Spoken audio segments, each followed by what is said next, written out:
Leonardo Xavier is a professional high-level jiu-jitsu instructor with roots in the Brazilian gym where it all started.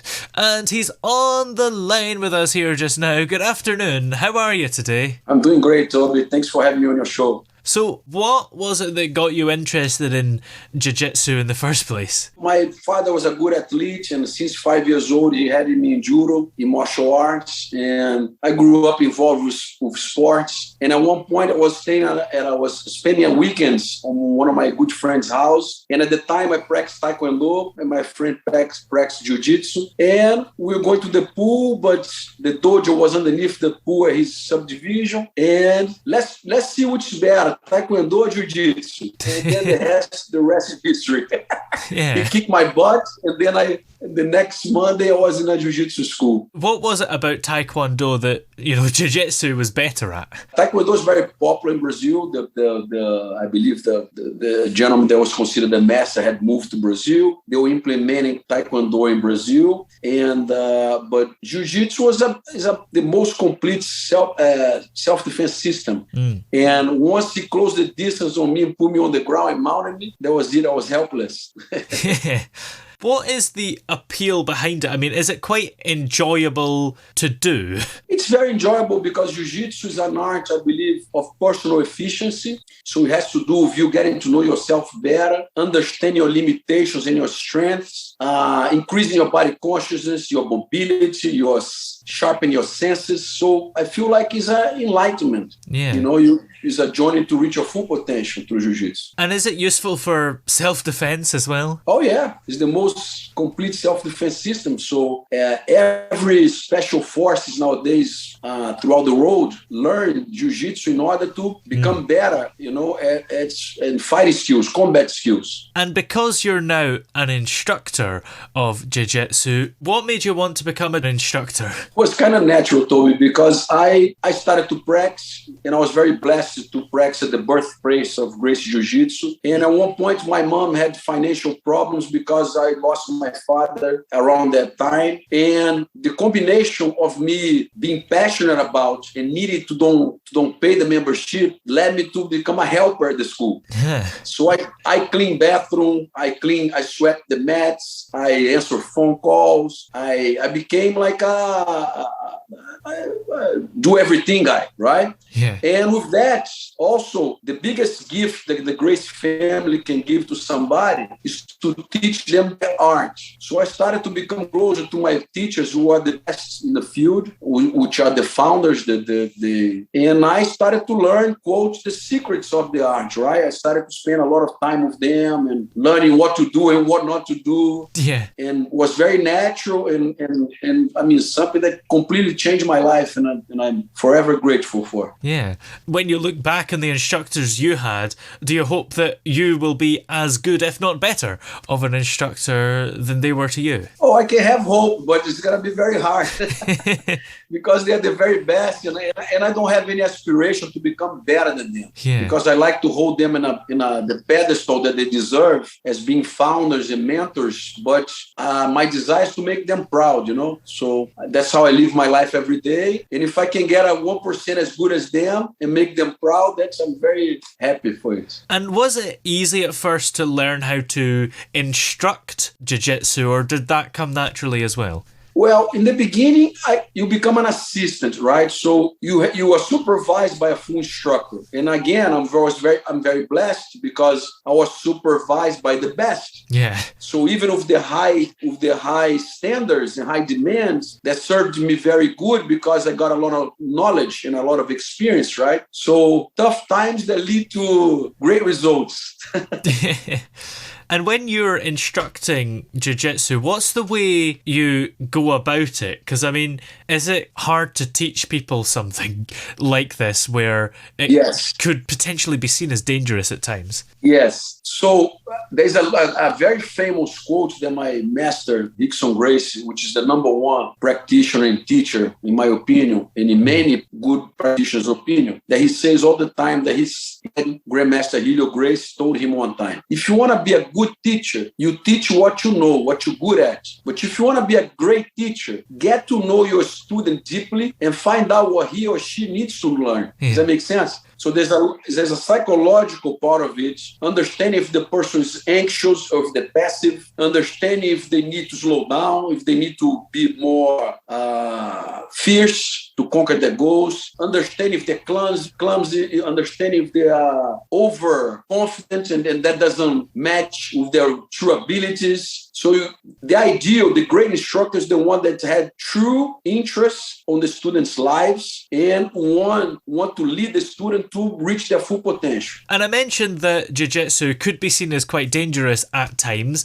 Is that a correct assumption to make? Well, when you know what you do, it's not dangerous. You see people driving Formula 1 cars at 300 miles per hour, 250 miles per hour, and sometimes you're safer than going with a cab driver when the guy's 40 miles per hour.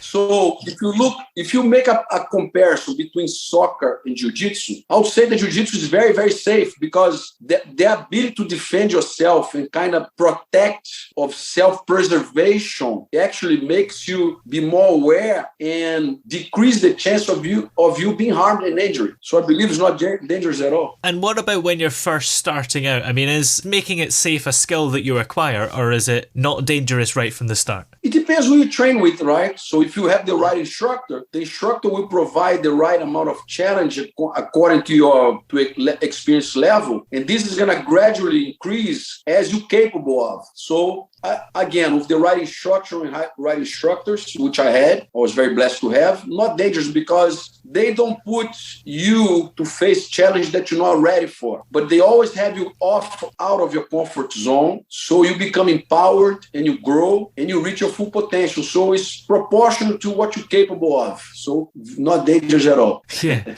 And how good of a jiu-jitsu player would you say you are? Oh, it's hard for me to say, Toby, but I have accomplished things that I'm proud in a humble way that I feel like is above average. I was multiple-time world medalist. I was multiple-time Pan American medalist. I was multiple-time Brazilian national medalist. And this last year I was awarded. I was inducted to the United States Martial Arts Hall of Fame. Wow! So both as a competitor and as a teacher, I feel. Of course, I'm not satisfied. I have a lot to improve. Yeah. But I feel like I am doing a good job. So I trust my skills. Yeah, that certainly seems like you're doing quite well. And I like the fact that you're not quite satisfied, because would you say you're kind of the person that is looking forward rather than looking behind? Oh, always looking forward, because we have so much to learn. And one of the things that when you learn martial arts well, it serves you in life, serves you in business, serves you in your relationships, because you're always striving for excellence. So the same time I feel like I accomplish valuable things, it's just the beginning, because I have a lot to learn, and this is just the beginning. So you become an apprentice. You become like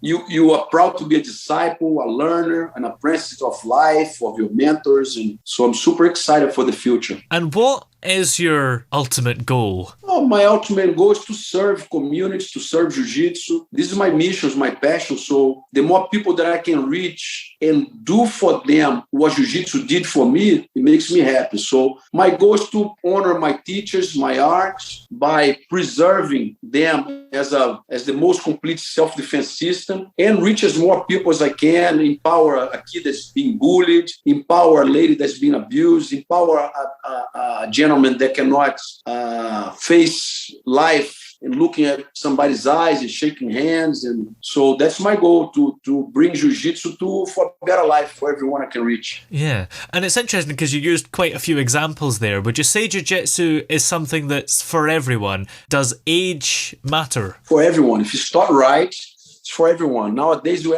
even see people with disability, like practicing all kinds of sports, right? So if you start right, and if the approach is right, and if the instructor is really qualified, it's for everyone. So you can be a great jiu-jitsu practitioner. Yeah. I have students 65 years old. Wow. Yes, train consistently and growing, improving, and getting better. So it's for everyone, for sure. It's quite a good idea, because imagine if you tried to mug some elderly gentleman and he turned out to be a really good jiu-jitsu guy. You'd think twice the next time. Yes, he's going to learn a big lesson, right? Yes. He's going to learn a big lesson, for sure. Well, what's coming up for you? Do you have exciting things that you can tell us about? I am doing a service that I'm very proud of, which is I teach jiu-jitsu, primal movements, breathing techniques, and the mindset of the modern-day warrior centers, rehab center for people struggling with addiction. And the results have been amazing, Toby. Bringing the mindset of the modern-day warrior, unlocking people to do things that they didn't even know they could do, like starting the hidden Ferrari that they have, right? Yeah. It's being very rewarding, and it's a challenge that I'm very proud of. Besides that, I'm starting a brand, a clothing brand, and so I'm super excited for the future and at service. Proud to be at service. That sounds like a lot of stuff. You're branching out. Do you like to have your fingers in many pies? Yes, I'm trying, because I feel like I'm in a good position, and I'm starting to certify instructors. So like I have my online courses, and I also certify instructors to do even a better job, like to restore and preserve the main course of Jiu-Jitsu. So I'm very proud to be at service to anyone that I can reach and contribute to. Well, where are we able to keep up to date with you and find out everything that we need to find out? My website is lxbjj.com, and my Instagram is Leo Xavier JJ. So I'm looking forward to connecting with your listeners and followers. Excellent. Well, many thanks for talking to us today. It's been great to have you on. Likewise, Toby. It's my pleasure. Thank you for your great job, and keep up your good work, and I'll talk to you soon.